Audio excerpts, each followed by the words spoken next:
El Colegio de Administradores de Fincas de León te ofrece este espacio.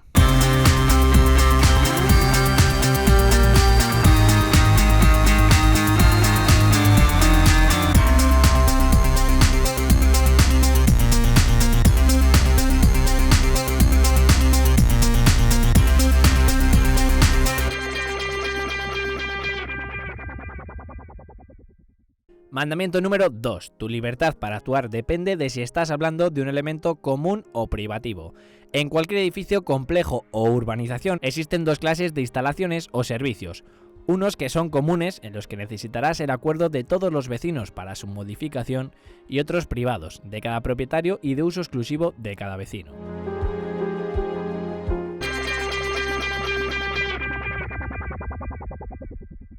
Comenzamos el tercer programa de Propiedad Horizontal, donde vamos a hablar sobre las juntas de propietarios, la decisión, la toma de acuerdos, la impugnación de ellos.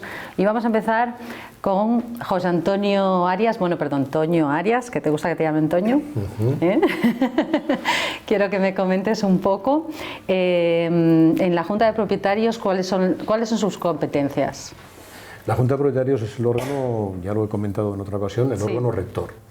Entonces, básicamente, lo que hace es aprobar las cuentas, aprobar el presupuesto de gastos y designar a la junta directiva, al presidente, al secretario, al administrador, etcétera, etcétera. Vale, ¿y cómo es la asistencia en una junta de propietarios normalmente? Puede ser personal o delegada. Es decir, asistencia. Y asistencia personal por delegación, mediante la firma de una representación a favor de un tercero. Explica un poco mejor lo de la delegación, por aquellos que no lo entienden. Sí, la delegación no tiene ningún requisito formal en la ley de propiedad horizontal, no requiere que se haga ante notario ni nada parecido, basta con un papel firmado por el representante y representado por los dos y que se entrega al iniciar la reunión al secretario de la Junta. Vale, cada vecino puede delegar el voto en otro o incluso al administrador también. Sí.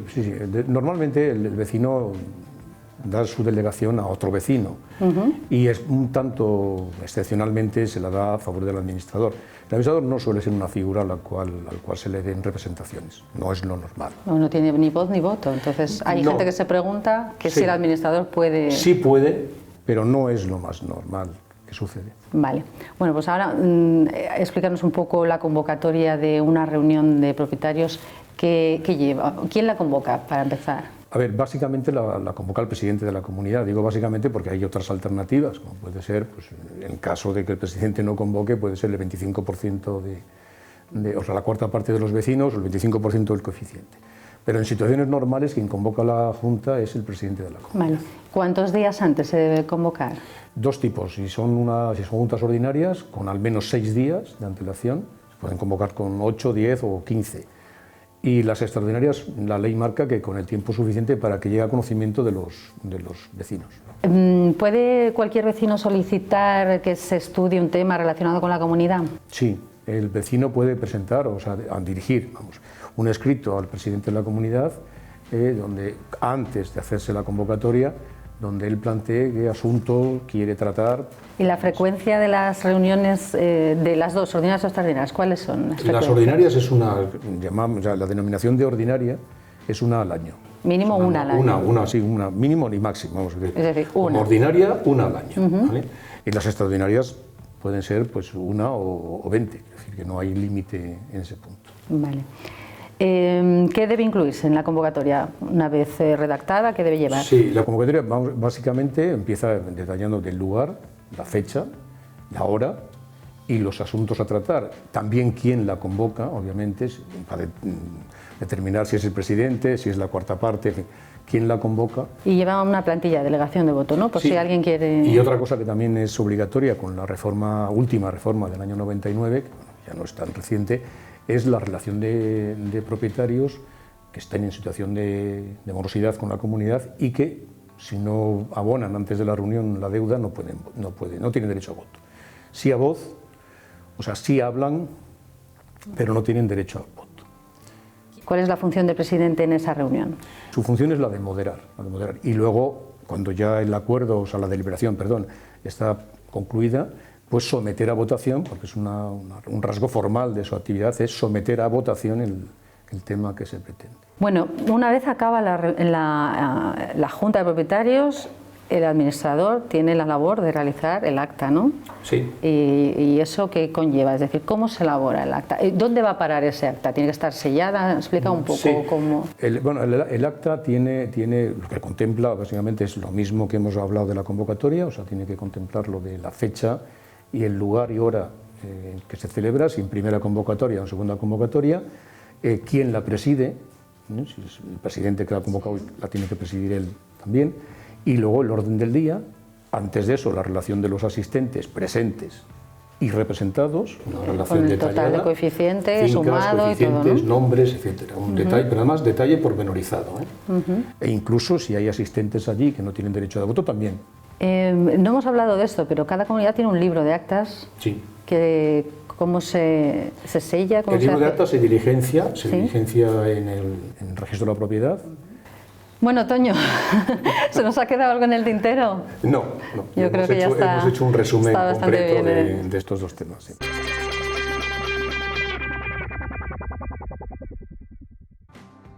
Bueno, ahora vamos a hablar con Jesús Luque Borge sobre los acuerdos que se toman en una comunidad y los votos que son necesarios para cada uno de ellos. Bueno, algunos, vamos a poner algunos ejemplos. Hola Jesús, ¿qué tal? Muy bien, buenas noches. Buenas noches. Bueno, para cada acuerdo hace falta una cantidad de votos, ¿no? No es para todo lo mismo, ¿no? Los acuerdos los podemos determinar básicamente de tres tipos. Acuerdos que modifican el elemento constitutivo. El elemento constitutivo es el edificio y sus estatutos y su división horizontal. Para hacer esa modificación se requiere la unanimidad de todas las fincas que constituyen el edificio. Es decir, todos tienen que votar Con a que favor. una plaza de garaje, un trastero diga que no, ese acuerdo no puede ser válido. So pena que esa persona lo esté por fastidiar a la comunidad y se demuestre ante el juez que está incomodando a la comunidad y sea el juez el que dé la validez al acuerdo, que también se han dado casos de ese tema. Pero los vecinos que están presentados en esa junta Tienen que estar presentes o representados. o representados, el que no viene ya... Se le comunica, como habéis comentado con José Antonio en el acta, de forma fehaciente el acuerdo adoptado. ¿Qué otro tipo de acuerdo, bueno, o porcentaje se puede usar en los acuerdos? Los más comunes, es decir, cuando se quiere hacer modificación o instalaciones nuevas, le hace un ascensor o cambiar una sala de caldera de combustible y todo este tema, 3/5 partes. Hablamos siempre 3/5 partes de coeficientes y de viviendas. Se tienen que dar la doble mayoría. Es fundamental para la adopción de acuerdos que tiene que haber doble mayoría. Que se den 3/5 partes a favor de los vecinos que quieren poner un ascensor, que a su vez representen 3/5 partes del coeficiente de participación. Entonces, ese es otro tipo de acuerdos. Y luego, para el resto de acuerdos con mayoría simple. Si bien hay en la ley una salvedad, por ejemplo, para el tema de telecomunicaciones o de gasificar, poner el tubo de gas por la ventana a la casa, es decir, vamos a preparar una casa para la instalación de gas natural de calderas individuales, requeriría un tercio solo de ese acuerdo. Pero bueno, es una excepción ahí también para el tema de comunicaciones, antenas parabólicas y cosas de este tipo. Pero bueno, básicamente son tres: unanimidad para la alteración del elemento constitutivo, 3/5 partes para la implantación de nuevos servicios o quitar servicios, quitar portería, también requiere 3/5 partes, y para el resto de los casos, mayoría simple. ¿Hay alguna decisión que se pueda tomar sin reunir a la Junta de Propietarios y sin que tenga un acuerdo? Sí, vamos a ver, la ley, esta reforma de la ley está hecha por técnicos del Ministerio de Fomento, entonces está muy basada pues para el tema de rehabilitación de edificios y dan mucha facultad tanto al presidente como al administrador para tomar inversiones fuertes dentro de la comunidad, ¿no? Le hace, por ejemplo, si se nos cae una piedra de una fachada y que está mal la fachada, la ley nos permite, tanto al administrador como al secretario, hacer las necesarias actuaciones para reparar ese problema. Pero es conveniente convocar una junta. Así por lo menos nos lo dicen los jueces, no vaya a ser que derivado de esta actuación haya que hacer unas derramas extraordinarias y haya personas que se puedan negar. ¿Cómo nos cuidamos en salud? Actuar, pero tener el refrendo de la Asamblea de Propietarios, que es la soberana para estos casos. Bueno, pues muy bien. ¿Algún dato más que nos quieras...? Bueno, otro caso que dices que no hace falta, por ejemplo, que es una cosa bastante reciente y moderna, lo de los vehículos eléctricos, que cualquier propietario dentro de su plaza puede instalar un punto, lógicamente, de toma de luz con cargo a su contador, no al contador de la comunidad, con cargo a su contador, y solamente tiene que comunicar. Para hacer esa instalación, para cargar el coche. Para cargar el coche, solo tiene que comunicarlo, no sé. Bueno, pues nada, muchas gracias, Jesús. Ahora vamos a pasar a ver cómo se impugna un acuerdo dentro de un momentito. Muy bien.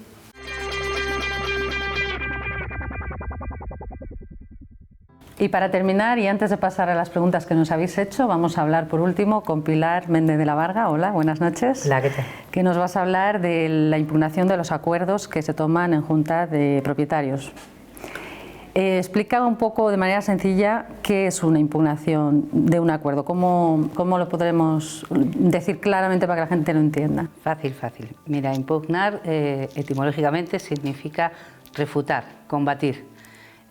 Trasladado a lo que nos ocupa, impugnar viene a ser ir contra, considerar que un acuerdo determinado es contrario a.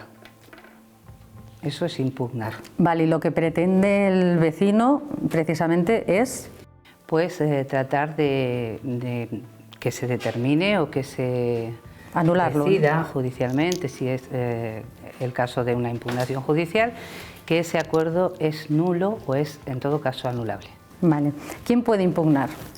Pueden impugnar los acuerdos de una comunidad todos aquellos propietarios ausentes en el momento de la reunión, aquellos que hayan salvado su voto, que luego, si quieres, te comento un poco lo que es salvar el voto, pero los que hayan salvado su voto, ¿qué viene a ser? Salvar el voto es manifestar que estás en contra. Un propietario presente puede salvar su voto manifestando que está en contra de ese acuerdo que ¿Tiene que ser en contra? adoptando. ¿La abstención valdría? En los casos de abstención, el propietario se puede abstener, pero es necesario que haga constar que salva su voto. Y también aquellos que indebidamente hayan sido privados de su derecho de voto, conforme a lo que regula el artículo 18 de la Ley de Propiedad Horizontal, que es el que recoge toda esta temática de la impugnación. ¿Y sobre qué asuntos se puede impugnar? Pues se pueden impugnar todos aquellos acuerdos que se consideren contrarios a la ley o a los estatutos, a los estatutos que son la norma básica y que en primer lugar debe aplicarse en toda comunidad, estatutos de la propia comunidad de propietarios. Aquellos que sean contrarios a la ley y estatutos, como digo, aquellos que se consideren gravemente lesivos para el interés de la comunidad y que hayan sido adoptados en beneficio de alguno o algunos propietarios, y al revés, aquellos que sean gravemente perjudiciales para un propietario que no tenga obligación jurídica de soportarlo y que se hayan adoptado con abuso de derecho. Eso es lo que dice el artículo 18, los tres tipos de acuerdos que pueden impugnarse. Vale, y el vecino, para solicitar la impugnación, ¿qué pasos tiene que dar? Pues como digo, fundamental que haga constar esa salvedad de voto.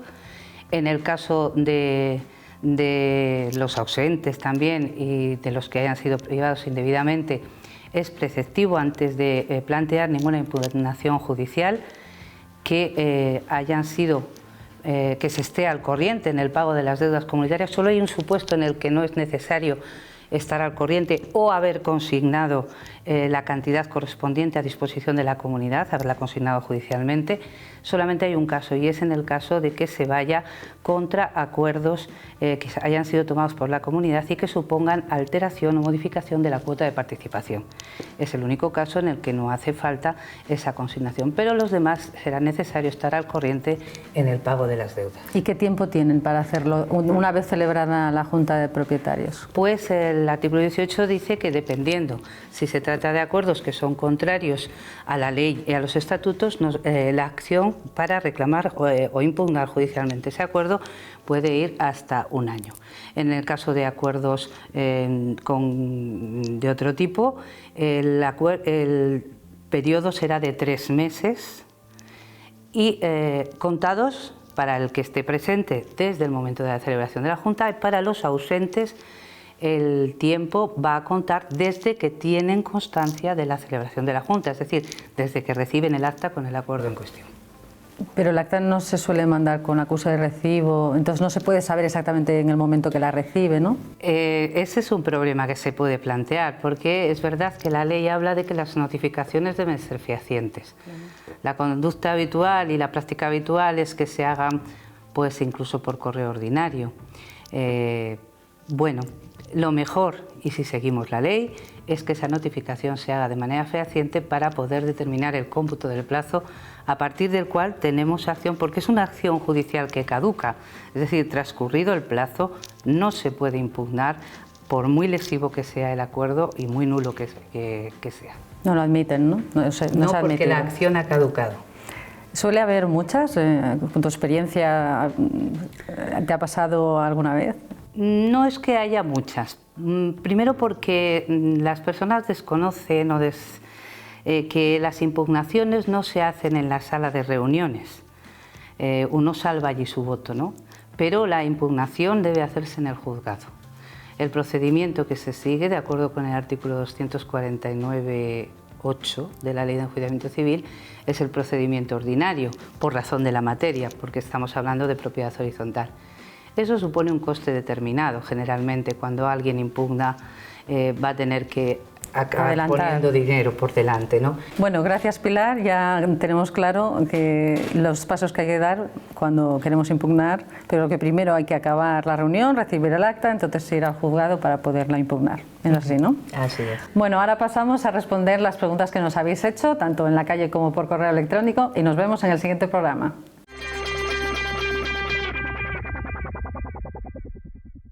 Tengo un perro y mis vecinos se quejan de los ladridos. ¿Qué derechos tengo? Derechos ninguno. El derecho que tiene el vecino es a no ser molestado por los ladridos. ¿Puedo cerrar la terraza de mi edificio? En principio no podemos cerrar las terrazas de los edificios. ¿Qué pasa en León? Pues que hasta ahora el ayuntamiento ha sido bastante permisivo en este tema, y los vecinos, debido a las condiciones climáticas que tenemos en la ciudad, pues muchos de ellos, poniéndose de acuerdo, han cerrado. En muchas comunidades se toma el acuerdo de autorizar, pero no es competencia de la comunidad, es competencia municipal, y él es el que tiene en este punto pues la última palabra. ¿Puedo poner toldos en mi ventana? Bueno, podemos poner toldos siempre que no alteremos la estética del edificio. La instalación de un toldo, que es una construcción no fija, se autoriza a ponerlo. ¿Es ilegal instalar cámaras en las zonas comunes de los edificios?